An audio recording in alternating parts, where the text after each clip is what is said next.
Президент Российской Федерации Владимир Владимирович Путин.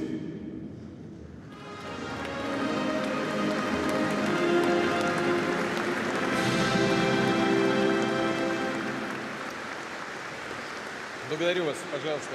Прошу. Прошу вас.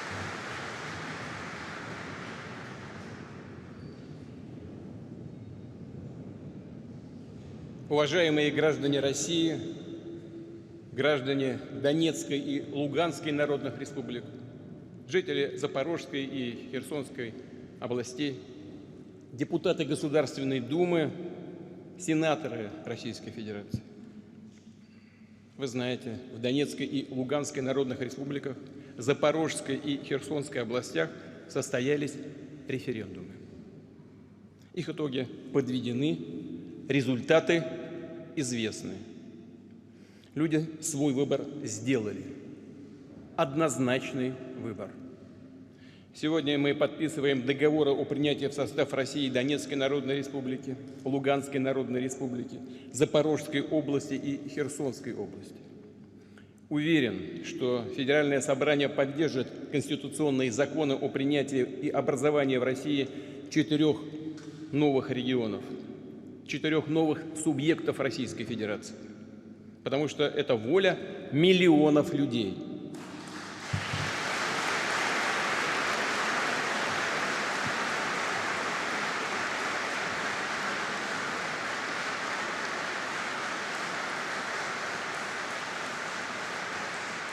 И это, конечно, их право, их неотъемлемое право, которое закреплено в 1 статье Устава ООН, где прямо сказано о принципе равноправия и самоопределения народов. Повторю, это неотъемлемое право людей. Оно основано на историческом единстве, во имя которого побеждали поколения наших предков. Те, кто от истоков Древней Руси на протяжении веков созидал и защищал Россию. Здесь, в Новороссии, сражались Румянцев, Суворов и Ушаков. Основывали новые города Екатерина II и Потемкин. Здесь стояли насмерть наши деды и прадеды во время Великой Отечественной войны. Мы всегда будем помнить героев русской весны, тех, кто не смирился в 2014 году с неонацистским государственным переворотом на Украине. Всех, кто погиб за право говорить на родном языке, сохранять свою культуру, традиции, веру, за право жить. Это воины Донбасса, мученики Одесской Хатыни, жертвы бесчеловечных терактов, устроенных киевским режимом. Это добровольцы и ополченцы, это мирные жители, дети, женщины, старики, русские, украинцы, люди самых разных национальностей. Это настоящий народный лидер Донецка Александр Захарченко. Это боевые командиры Арсен Павлов и Владимир Жога, Ольга Качура и Алексей Мозговой. Это прокурор Луганской республики Сергей Горенко. Это десантник Нурмагомед Гаджимугамедов и все наши солдаты и офицеры, павшие смертью храбрых в ходе специальной военной операции. Они герои.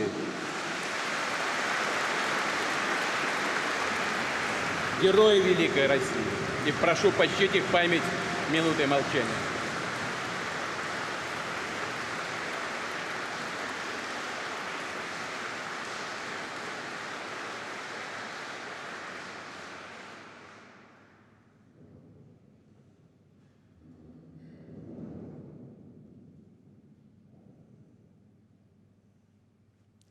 Спасибо.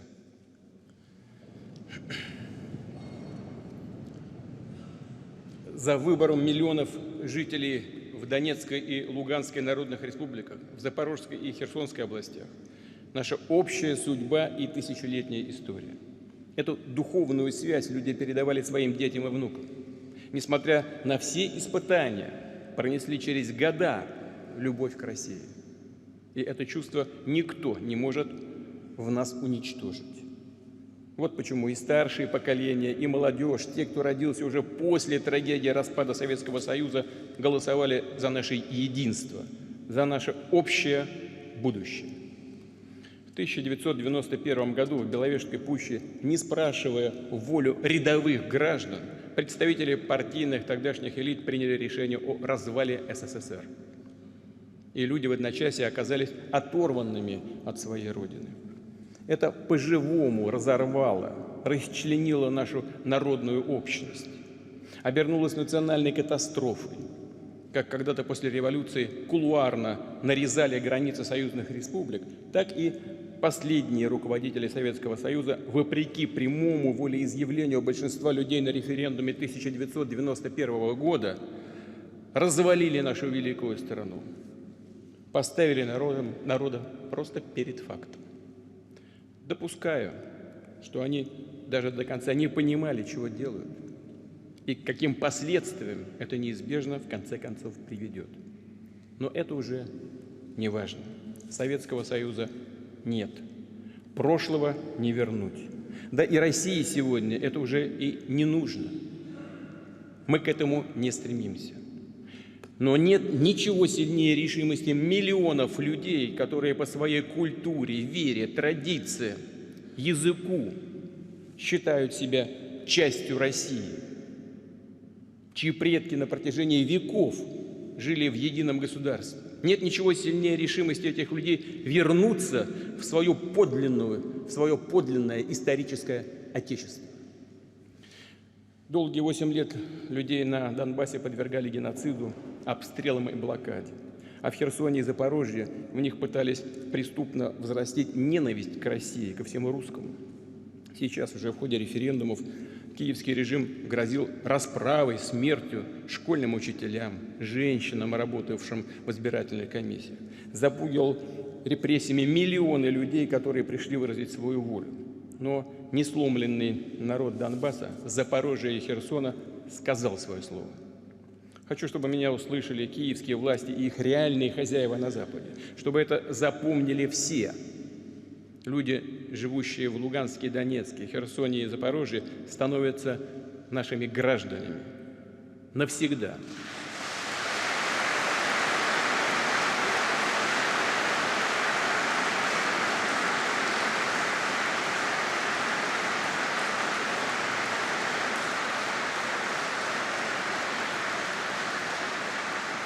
Мы призываем киевский режим немедленно прекратить огонь, все боевые действия, ту войну, которую он развязал еще в 2014 году, и вернуться за стол переговоров.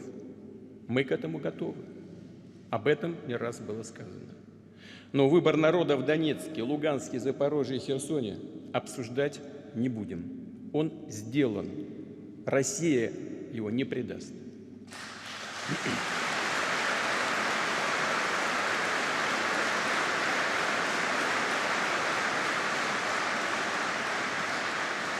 И сегодняшние киевские власти должны относиться к этому свободному волеизъявлению людей с уважением, и никак иначе.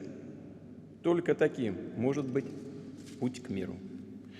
Мы будем защищать нашу землю всеми имеющимися у нас силами и средствами. И сделаем все, чтобы обеспечить безопасную жизнь наших людей.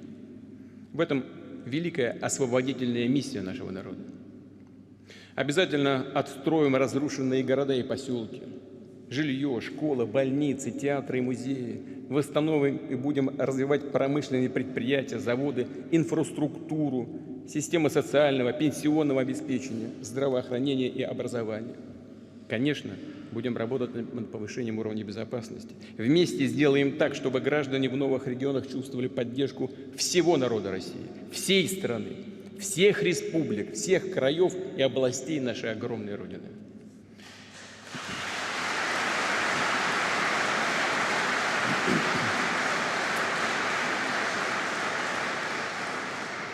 Уважаемые друзья, коллеги, сегодня хочу обратиться к солдатам и офицерам, которые участвуют в специальной военной операции, к воинам Донбасса и Новороссии, к тем, кто после указа о частичной мобилизации встает в ряды вооруженных сил, исполняя свой патриотический долг, кто сам по зову сердца приходит в военкоматы.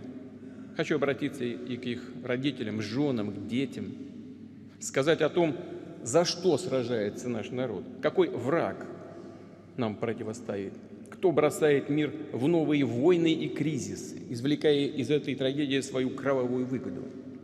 Наши соотечественники, наши братья и сестры на Украине, родная часть нашего единого народа, своими глазами увидели то, что правящие круги так называемого Запада готовят всему человечеству. Здесь они, по сути, просто сбросили маски, проявили свое истинное нутро. После распада Советского Союза Запад решил, что миру, всем нам навсегда придется мириться с его диктатом. Тогда, в 1991 году, Запад рассчитывал, что Россия от таких потрясений уже не оправится и дальше развалится сама по себе. Да, это почти и произошло. Мы же помним 90-е, страшные 90-е годы, голодные, холодные и безнадежные. Но Россия устояла, возродилась, окрепла, вновь заняла свое достойное место в мире. При этом Запад все это время искал и продолжает искать новый шанс ударить по нам, ослабить и развалить Россию, о чем всегда мечтали, раздробить наше государство, стравить между собой народы, обречь их на нищету и вымирание. Им просто не дает покоя, что в мире есть такая великая, огромная страна с ее территорией, природными богатствами, ресурсами, с народом, который не умеет и никогда не будет жить по чужой указке. Запад готов переступить через все для сохранения той неоколониальной системы, которая позволяет ему паразитировать, по сути, грабить мир за счет власти доллара и технологического диктата. Собирать с человечества настоящую дань, извлекать основной источник незаработанного благополучия – ренту гегемона. Сохранение этой ренты – их ключевой, подлинный и абсолютно корыстный мотив. Вот почему их интересам отвечает тотальная десуверенизация. Отсюда их агрессия к независимым государствам, к традиционным ценностям и к самобытным культурам, попытки подорвать неподконтрольные им интернациональные и интеграционные процессы, новые мировые валюты и центры технологического развития. Им критически важно, чтобы все страны сдали свой суверенитет в пользу Соединенных Штатов. Правящие верхушки, одни государства, добровольно соглашаются это сделать, добровольно соглашаются стать вассалами. Другие их подкупают, запугивают, а если не получается, разрушают целые государства, оставляя после себя гуманитарные катастрофы, бедствия, руины, миллионы загубленных и искореженных человеческих судеб, террористические анклавы, зоны социального бедствия, протектораты, колонии и полуколонии. Да им все равно, лишь бы получать свою выгоду. Хочу еще раз подчеркнуть, именно в алчности, в намерении сохранить свою ничем не ограниченную власть и есть подлинные причины той гибридной войны, которую коллективный Запад ведет против России. Они желают нам не свободы, а хотят видеть нас в колонии. Хотят не равноправного сотрудничества, а грабежа. Хотят видеть нас не свободным обществом, а толпой бездушных рабов. Для них прямая угроза – наша мысль и философия. Поэтому и покушаются на наших философов. Наша культура для них представляет опасность и искусство, поэтому пытаются ее запретить. Наше развитие и процветание тоже для них угроза. Конкуренция растет. Им вообще не нужна Россия, она нужна нам.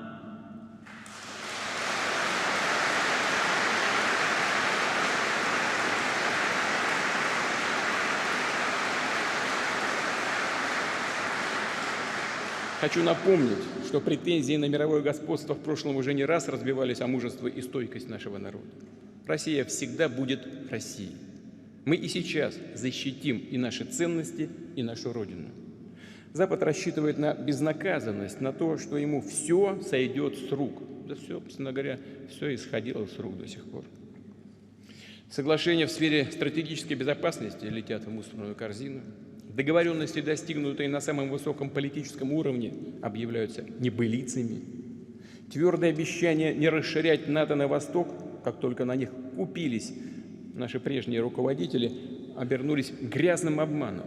Договоры по противоракетной обороне и ракетам средней и меньшей дальности в одностороннем порядке под надуманными предлогами разорваны. Только и слышим со всех сторон: Запад отстаивает порядок, основанный на правилах. Откуда они взялись? Кто вообще видел эти правила? Кто согласовывал? Послушайте, это просто бред какой-то. Сплошной обман, двойные или уже тройные стандарты. На дураков рассчитано просто. Россия – великая тысячелетняя держава, страна-цивилизация. И по таким подтасованным, фальшивым правилам жить не будет.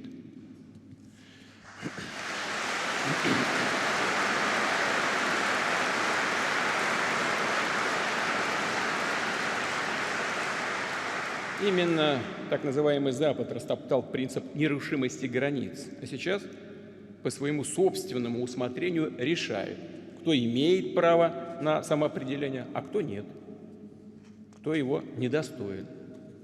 Почему они так решают? Кто им дал такое право? Непонятно. Сами себе.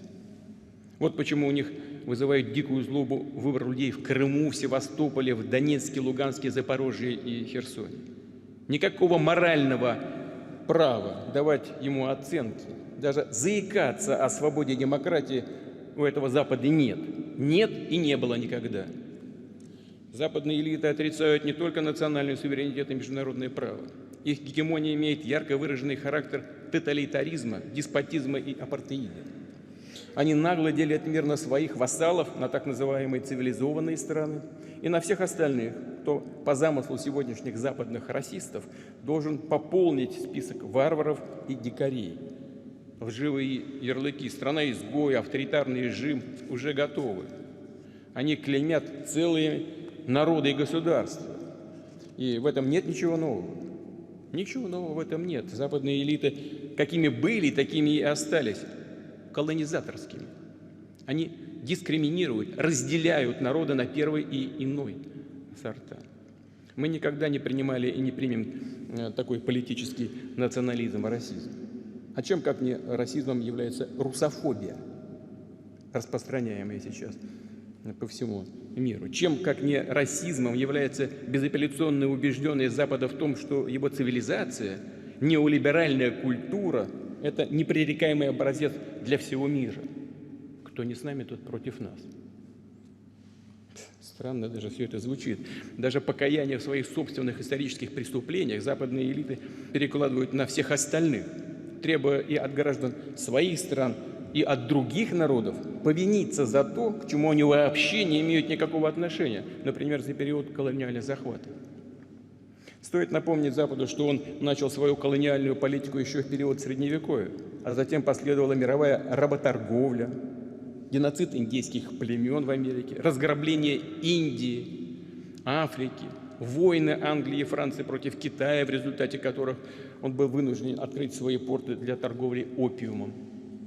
То, что они делали, подсаживали целые народы на наркотики, целенаправленно истребляли целые этносы ради земли и ресурсов, устраивали настоящую охоту на людей, как на зверей. Это противно самой природе человека, правде, свободе и справедливости. А мы гордимся тем, что в 20 веке именно наша страна возглавила антиколониальное движение, которое открыло многим народам мира возможности для развития, для того, чтобы сокращать бедность и неравенство, побеждать голод и болезни. Подчеркну, что одна из причин многовековой русофобии, нескрываемой злобы этих западных элит в отношении России как раз и состоит в том, что мы не дали себя обобрать в период колониальных захватов, заставили европейцев вести торговлю к взаимной выгоде.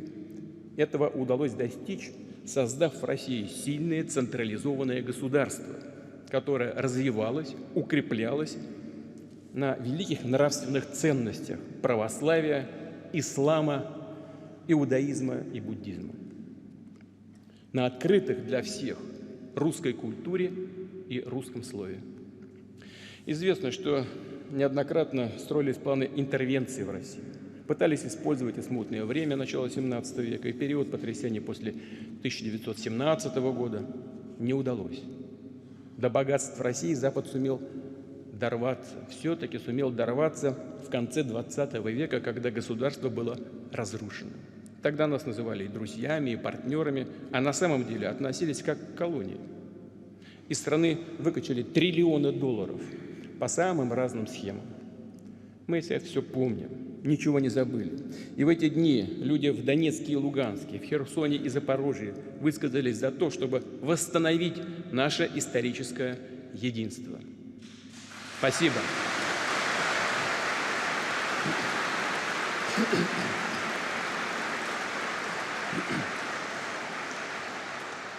Западные страны веками твердят о том, что они несут другим народам свободу и демократию. Все с точностью да наоборот. Вместо демократии – подавление и эксплуатация. Вместо свободы – порабощение и насилие. Весь однополярный миропорядок по своей сущности антидемократичен и не свободен. Он лжив и лицемерен насквозь. США – единственная страна в мире, дважды применившая ядерное оружие, уничтожив японские города Хиросиму и Нагасаки. Кстати говоря, создали прецедент. Напомню о том, что США вместе с англичанами превратили в руины без всякой военной необходимости во время Второй мировой войны Дрезден, Гамбург, Кёльн и многие другие немецкие города. И это было сделано демонстративно, без всякой, повторю, военной необходимости. Цель была только одна, так же, как и в случае с ядерными бомбардировками в Японии – запугать и нашу страну, и весь мир. США оставили страшный след в памяти народов Кореи и Вьетнама варварскими ковровыми бомбардировками, применением напалма и химического оружия. До сих пор фактически оккупируют Германию, Японию, Республику Корея, да и другие страны. И при этом цинично называют их равноправными союзниками. Послушайте, интересно, что это за союзничество такое? Но весь мир же знает, что за руководителями этих стран следят. Первым лицам этих государств устанавливают подслушивающие устройства не только в служебных, но и в жилых помещениях. Это настоящий позор. Позор и для тех, кто это делает, и для тех, кто, как рабы, молча и безропотно глотает это хамство. Приказы и грубые оскорбительные окрики в адрес своих вассалов они называют евроатлантической солидарностью. Разработку биологического оружия, опыты над живыми людьми, в том числе на Украине, благородными медицинскими исследованиями. Именно своей разрушительной политикой, войнами, грабежом они спровоцировали сегодняшний колоссальный всплеск миграционных потоков. Миллионы людей терпят лишения, издевательства, гибнут тысячами, пытаясь добраться до той же Европы. Вот вывозят сейчас хлеб из Украины. Куда он идет? Под предлогом обеспечить продовольственную безопасность беднейших стран мира. Куда идет? Да все идет в те же европейские страны. Там 5% только ушло в беднейшие страны мира. Опять очередное надувательство и прямой обман. Американская элита, по сути, использует трагедию этих людей для ослабления своих конкурентов, для разрушения национальных государств. Это касается и Европы, это касается и идентичности Франции, Италии, Испании, других стран с многовековой историей. Вашингтон требует все новых санкций против России, и большинство европейских политиков с этим покорно соглашаются. Они же ясно понимают, что США, продавливая полный отказ ЕС от российских энергоносителей и других ресурсов, ведут дело практически к деиндустриализации Европы, к тому, чтобы полностью прибрать к рукам европейский рынок. Все они понимают, эти элиты европейские, все понимают, но предпочитают обслуживать чужие интересы. Это уже не лакейство, а прямое предательство своих народов. Но это Бог с ними, это их дело. Но англосаксам уже мало санкций. Они перешли к диверсиям. Невероятно, но факт. Организовав взрывы на международных газовых магистралях Северного потока, которые проходят по дну Балтийского моря, фактически приступили к уничтожению общеевропейской энергетической инфраструктуры. Всем же очевидно, кому это выгодно. Кому выгодно, тот и сделал, конечно. Диктат США строится на грубой силе, на кулачном праве. Бывает красиво обернуто, бывает без всякой обертки, но суть одна и та же – кулачное право.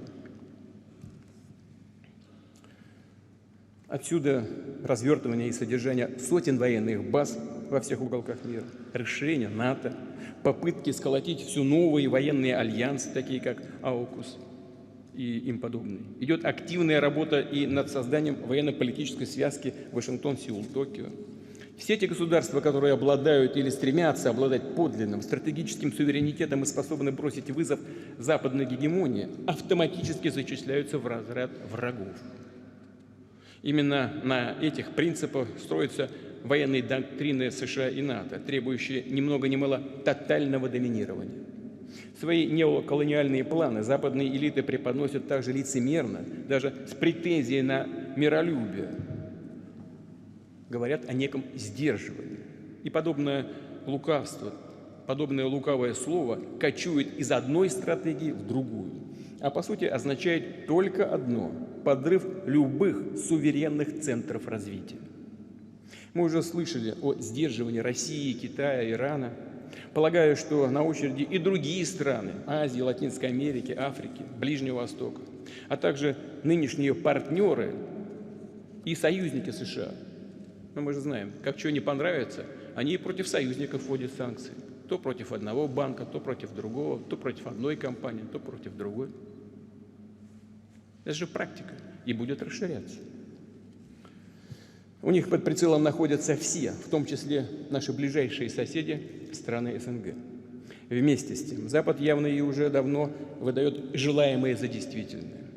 Так, затевая санкционный блицкриг против России, они полагали, что смогут в очередной раз по своей команде построить весь мир. Но, как оказалось, столь радужная перспектива возбуждает далеко не всех. Разве что законченных политических мазохистов и поклонников других нетрадиционных форм международных отношений. Большинство государств отказываются брать под козырек, а выбирают разумный путь сотрудничества с Россией. Такой непокорности Запад от них явно не ожидал. Просто привыкли действовать по шаблону, все брать нахрапом, шантажом, подкупом, запугиванием. И убеждают себя в том, что эти методы будут работать вечно, словно закостенели и застыли в прошлом. Подобная самоуверенность – прямое порождение не только пресловутой концепции собственной исключительности, хотя и это, конечно, вызывает удивление просто, но и настоящего информационного голода на Западе. Правду утопили в океане мифов, иллюзий и фейков, используя запредельно агрессивную пропаганду. Врут напропалую, как Геббельс. Чем невероятнее ложь, тем быстрее в него поверят. Вот так и действует по этому принципу. Но людей нельзя накормить напечатанными долларами и евро. Накормить этими бумажками нельзя. А виртуальной, надутой капитализацией западных социальных сетей невозможно обогреть жилище. Все это важно, о чем я говорю. Но не менее важно и то, о чем только что было сказано. Бумажками никого не накормишь. Продовольствие нужно. И надутыми капитализациями тоже никого не обогреешь. Энергоносители нужны. Поэтому политикам и в той же Европе приходится убеждать своих сограждан меньше есть, реже мыться, а дома потеплее одеваться. А тех, кто начинает задавать справедливые вопросы, собственно говоря, почему? Почему так? Немедленно объявляют врагами, экстремистами и радикалами. Переводят стрелки на Россию, говорят, вот, мол, кто источник всех ваших бед. Опять врут. Что хочу особо отметить, подчеркнуть. Есть все основания полагать, что западные элиты не собираются искать конструктивные выходы из мирового продовольственного, энергетического кризиса, который возник по их вине, именно по их вине, в результате их многолетней политики еще задолго до нашей специальной военной операции на Украине, в Донбассе. Но не намерены решать проблемы несправедливости, неравенства. Есть опасения, что они готовы использовать другие, привычные для них рецепты. И здесь стоит напомнить, что из противоречия начала XX века Запад вышел через Первую мировую войну. Барыши от Второй мировой войны позволили Соединенным Штатам окончательно преодолеть последствия Великой депрессии и стать крупнейшей экономикой мира, навязать планете власть доллара как глобальной резервной валюты. А назревший кризис 80-х годов, а 80-е годы прошлого века кризис тоже обострился. Но Запад во многом преодолел его за счет присвоения наследия и ресурсов разваливавшегося и развалившегося, в конце концов, Советского Союза. Это факт. Сейчас, чтобы выпутаться из очередного клубка противоречий, им нужно во что бы то ни стало сломать Россию. Другие государства, которые выбирают суверенный путь развития, чтобы еще больше грабить чужие богатства и за этот счет закрывать, затыкать свои дыры. Если этого не случится, не исключаю, что они попытаются и вовсе довести систему до коллапса, на который все можно будет свалить. Или, не дай бог, решат воспользоваться известной формулой. Война все спишет. Россия понимает свою ответственность перед мировым сообществом и сделает все, чтобы привести в чувство такие горячие головы. Очевидно, что нынешняя неоколониальная модель в конечном счете обречена. Но повторю, что ее реальные хозяева будут до конца цепляться за нее. Им просто нечего предложить миру, кроме сохранения все той же системы грабежа и рейдов. По сути, они плюют на естественное право миллиардов людей, большей части человечества, на свободу и справедливость, на то, чтобы самим, самостоятельно определять свое будущее. Сейчас они и вовсе перешли к радикальному отрицанию нравственных норм, религии, семьи. Давайте ответим сами себе на очень простые вопросы. Я сейчас хочу вернуться к тому, что сказал. Хочу обратиться и ко всем гражданам страны, не только к тем коллегам, которые в зале находятся. Ко всем гражданам России. Разве мы хотим, чтобы у нас здесь, в нашей стране, в России, вместо мамы и папы был родитель номер 1, номер 2, номер 3? Совсем спятили уже. Разве мы хотим, чтобы в наших школах с начальных классов детям навязывали извращения, которые ведут к деградации и вымиранию? Чтобы им вдалбливали, что кроме женщины и мужчины якобы существуют еще некие гендеры, и предлагали сделать операцию по смене пола. Но разве мы все этого хотим для своей страны и для своих детей? Для нас все это неприемлемо. У нас другое, свое будущее. Повторю, диктатура западных элит направлена против всех обществ, в том числе и народов самих западных стран. Это вызов всем. Такое полное отрицание человека, ниспровержение веры и традиционных ценностей, подавление свободы приобретает черты религии наоборот, откровенного сатанизма. В Нагорной проповеди Иисус Христос, обличая лжепророков, говорит: «По плодам их узнаете их». И эти ядовитые плоды уже очевидны людям. Не только в нашей стране, во всех странах, в том числе для многих людей и в самом Западе. Мир вступил в период революционных трансформаций. Они носят фундаментальный характер. Формируются новые центры развития. Они представляют большинство мирового сообщества и готовы не только заявлять о своих интересах, но и защищать их. И в многополярности видят возможность укрепить свой суверенитет, а значит обрести истинную свободу, историческую перспективу. Свое право на самостоятельное, творческое, самобытное развитие, на гармоничный процесс. Во всем мире, в том числе и в Европе и Соединенных Штатах, как я уже сказал, у нас много единомышленников, и мы чувствуем, мы видим их поддержку. Внутри самых разных стран и обществ уже развивается по своему характеру освободительное, антиколониальное движение против однополярной гегемонии. Его субъектность только будет нарастать. Именно эта сила будет определять будущую геополитическую реальность. Уважаемые друзья, сегодня мы боремся за справедливый и свободный путь, прежде всего для нас самих, для России, за то, чтобы диктат, деспотизм навсегда остались в прошлом. Убежден, страны и народы понимают, что политика, построенная на исключительности кого бы то ни было, на подавлении других культур и народов, по сути своей преступна, что мы должны перевернуть эту позорную страницу. Начавшийся слом западной гегемонии необратим. И вновь повторю, как прежде уже не будет.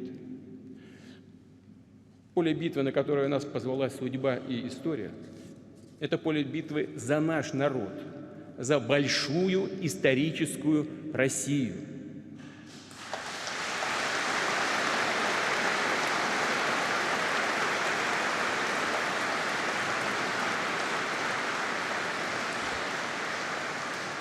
за большую историческую Россию, за будущие поколения, за наших детей, внуков и правнуков. Мы должны защитить их от порабощения, от чудовищных экспериментов, которые направлены на то, чтобы искалечить их сознание и душу. Сегодня мы сражаемся, чтобы никому и никогда не пришло в голову, что Россия, наш народ, наш язык, нашу культуру можно взять и вычеркнуть из истории. Сегодня нам нужна консолидация всего общества. И в основе такой сплоченности может быть только суверенитет, свобода, созидание, справедливость. Наши ценности – это человеколюбие, милосердие и сострадание.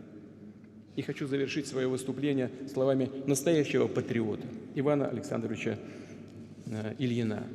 Если я считаю моей родиной Россию, то это значит, что я по-русски люблю, созерцаю и думаю, по-русски пою и говорю, что я верю в духовные силы русского народа. Его дух – мой дух, его судьба – моя судьба, его страдания – мое горе, его расцвет – моя радость. За этими словами великий духовный выбор, которому более чем за 1000 лет российской государственности следовали многие поколения наших предков. Сегодня этот выбор делаем мы. Сделали граждане Донецкой и Луганской народных республик, жители Запорожской и Херсонской областей. Они сделали выбор быть со своим народом, быть с Родиной, жить ее судьбой, побеждать вместе с ней. За нами правда, за нами Россия.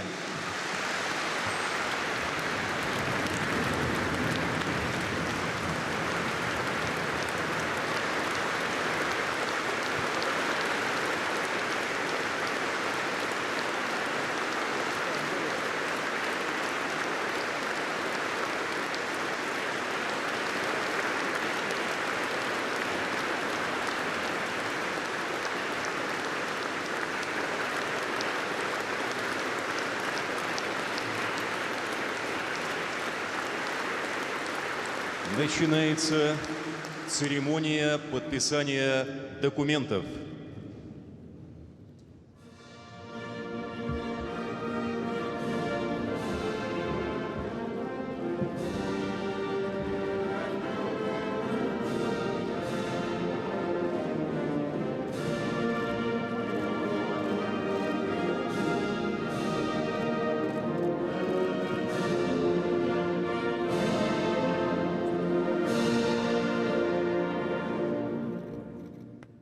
Президент Российской Федерации Владимир Владимирович Путин, глава Донецкой Народной Республики Денис Владимирович Пушилин, глава Луганской Народной Республики Леонид Иванович Пасечник,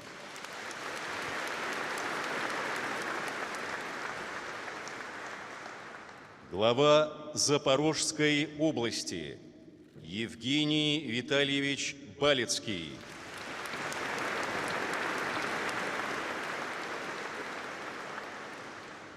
и глава Херсонской области Владимир Васильевич Сальда.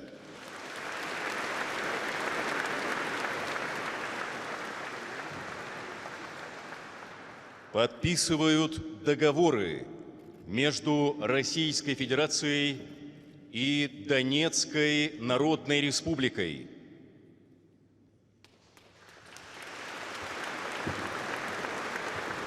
Российской Федерацией и Луганской Народной Республикой.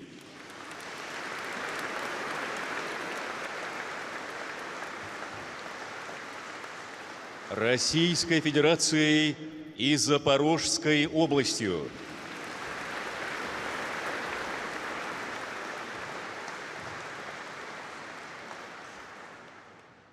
Российской Федерацией и Херсонской областью.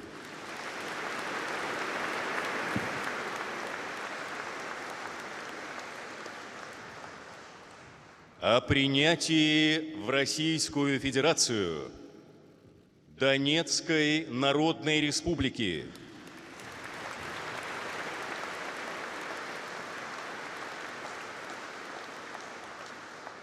Луганской Народной Республики,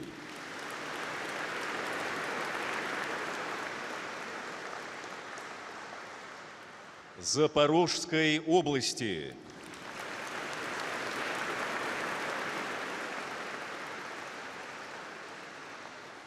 и Херсонской области.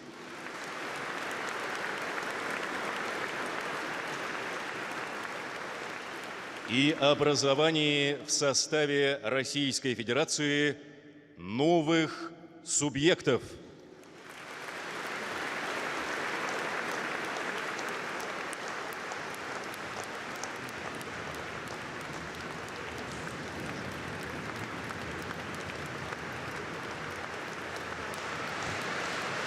Исполняется государственный гимн Российской Федерации.